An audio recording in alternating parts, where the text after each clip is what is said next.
sou a Aline e esse é o Descomplicando, o nosso minicast direto ao ponto, onde tratamos assuntos de ESG e mudanças climáticas. As perguntas vêm da escutativa que temos com nossos clientes e comunidade. E hoje vamos descomplicar o que são créditos de carbono. Fernando, você que trabalha com esse tema desde 2008, já respondeu essa pergunta inúmeras vezes. Mas hoje, qual é a sua melhor resposta para essa pergunta? O que são créditos de carbono? Galina, obrigado pelo convite e oportunidade de falar sobre esse tema que é o nosso dia a dia, né? Crédito de carbono, essencialmente, é uma moeda ambiental. Um crédito de carbono equivale a 1 tonelada de CO2 que você ou evitou de emitir ou você capturou. Então, por exemplo, se você evitou, são projetos de eficiência energética. Então, se você antigamente utilizava gerador a diesel e daí agora você utiliza energia renovável, por exemplo, fotovoltaica. Então, para cada tonelada de CO2 que você evitou desligando o seu gerador de energia, você tem um crédito de carbono. A outra opção é você capturando. Então, são projetos, por exemplo, de preservação florestal ou desmatamento evitado, plantio de árvores. Então, são exemplos de projetos de crédito de carbono. E como que você... E a gente fala, né, que o crédito de carbono, ou tonelada de CO2, é uma nova unidade de medida. Quanto isso equivale? Então, por exemplo, se você fizer uma viagem de avião São Paulo, Nova York, você vai emitir aproximadamente 1.000 quilos, né, ou 1 tonelada de CO2, que para compensar você compraria um crédito de carbono. Andando de carro, por exemplo, se você, para cada 100 quilômetros que você roda de carro, você emite aproximadamente 10 quilos de CO2. Então, a gente fala que o brasileiro, a gente sabe, né, o que é quilo, litro, metro, mas o que é quilo de CO2 às vezes é pouco palpável. Então, aos poucos, a gente tem introduzido essa nova moeda ambiental ou essa nova unidade de medida no nosso dia a dia. E de onde surgiu esse conceito? Quem que inventou o crédito de carbono, essa unidade de medida e esse mecanismo de troca? Aqui no Brasil, a gente tem inclusive uma política, né, que é de pagamentos por serviços ambientais, que ela fala de um princípio bem bacana, que é o do poluidor pagador, protetor recebedor. Então, quem polui, de alguma forma, pode apoiar quem preserva ou quem implementa o projeto ambiental. E daí, foi criado esse mecanismo, né, lá no Protocolo de Kyoto, em 1995, já faz bastante tempo, foi criado esse mecanismo, né, para criar esse mercado global de crédito de carbono, onde os poluidores, de alguma forma, podem mensurar o seu impacto ambiental, as emissões inevitáveis, e ele pode comprar crédito de carbono apoiando projetos ambientais certificado. Depois a gente teve uma evolução disso, né? A gente teve até o Acordo de Paris em 2015, né? Fazendo agora 10 anos do Acordo de Paris, onde diversos países assumiram compromissos de reduzir as suas emissões de carbono e criar esse mercado global de crédito de carbono. Então, ele tem um papel muito fundamental para ajudar no combate às mudanças climáticas, pelo que você está falando. Exato. E o que a gente fala, né? Tem 3 principais etapas, né, para um projeto ter crédito de carbono. Então, a primeira delas, que é muito importante, é a de adicionalidade. E o que é isso? É o que você faz além do que o mercado realiza hoje em dia ou do que a lei exige. Se a lei ela já exige que você preserva e você preserva, então você não está fazendo nada adicional, você está fazendo o que a lei exige. Se o seu processo produtivo é igual ao do seu vizinho, igual ao do mercado, você está fazendo, por exemplo, trabalhando uma produção que reduz o uso de fertilizante e o mercado já está nesse modelo, então você não está fazendo nada além do mercado. Então, o primeiro item é a adicionalidade, o que você faz além do que o mercado pratica. Um outro tema é a parte de metodologia e verificação.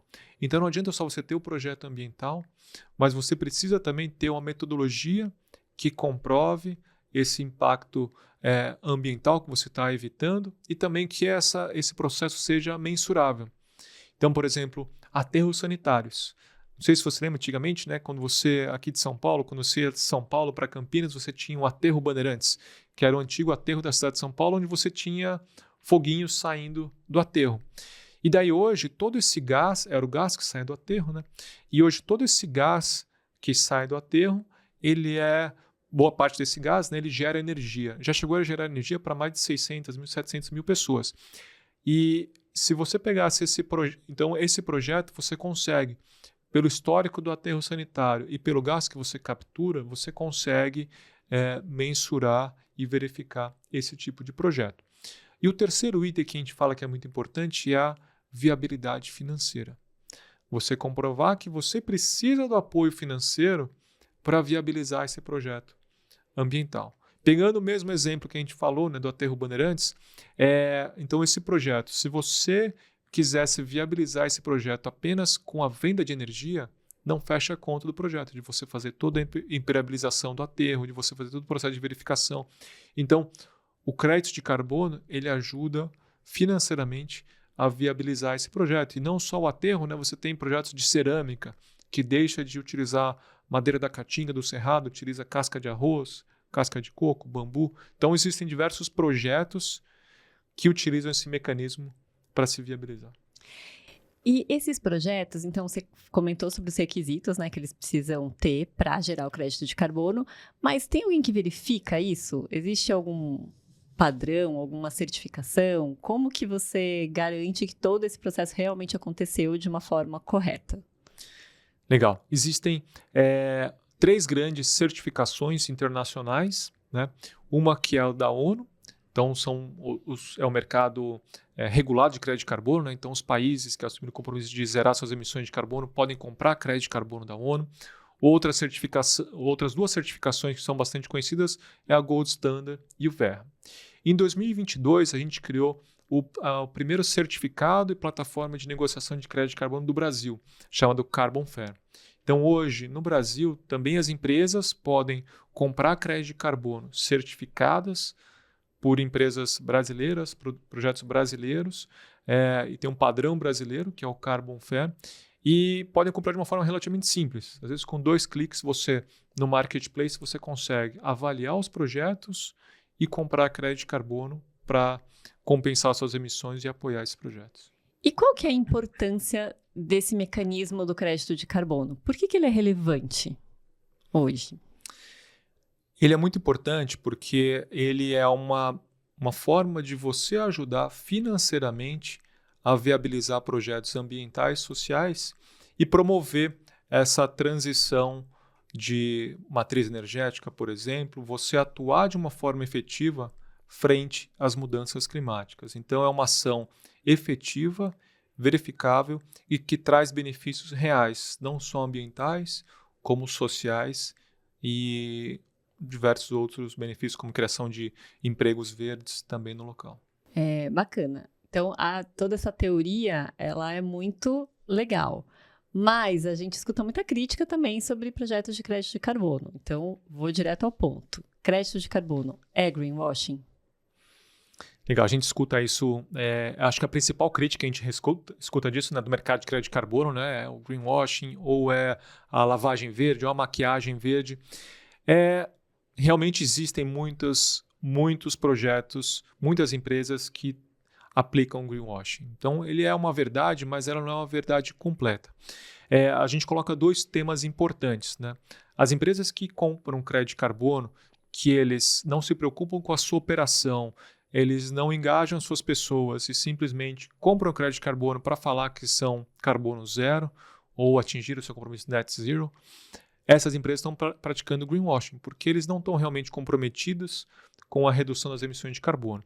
Porém, as empresas que compram o crédito de carbono, que avaliam a sua operação, fazem os seus inventários de emissões, reduzem as suas emissões de carbono, que são da sua operação, e as emissões inevitáveis, eles compram o crédito de carbono, essas empresas estão realmente realizando uma ação ambiental e social efetiva, promovendo os benefícios ambientais e sociais, promovendo a conservação de áreas, a preservação de áreas, apoio a comunidades.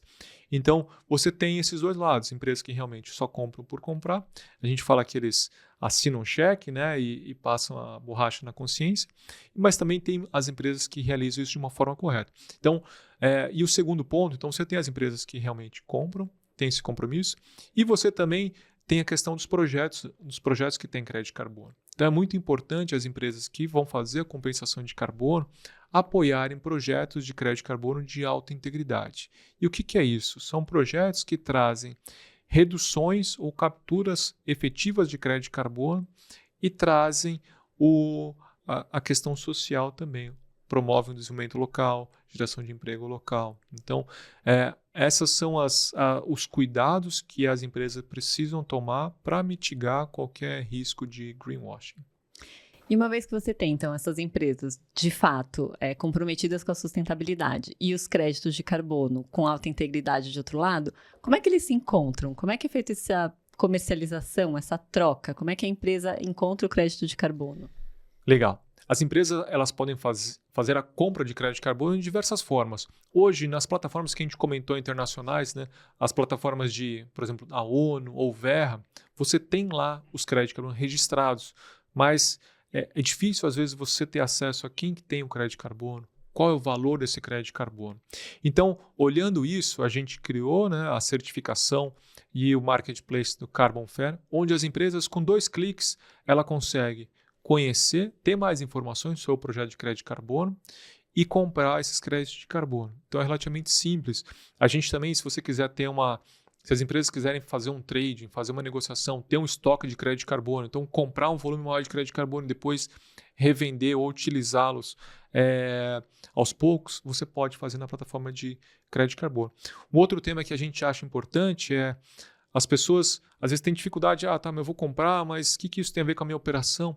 Então, a gente também desenvolveu tecnologias, APIs, sistemas, onde a empresa, na sua própria plataforma, ela pode integrar com a nossa e a gente devolve para eles quanto de emissões de CO2 a operação dele gerou, e daí sim ele pode tomar a decisão por um processo, por outro processo, compensar as emissões de carbono e até chamar o seu cliente final para participar dessa compensação de carbono. Então, isso que a gente tem buscado facilitar ao máximo esse acesso ao mercado de crédito de carbono. Obrigada, Fernando. A gente vai encerrar por aqui esse Descomplicando, mas acesse a nossa playlist para ver os outros episódios. Obrigada.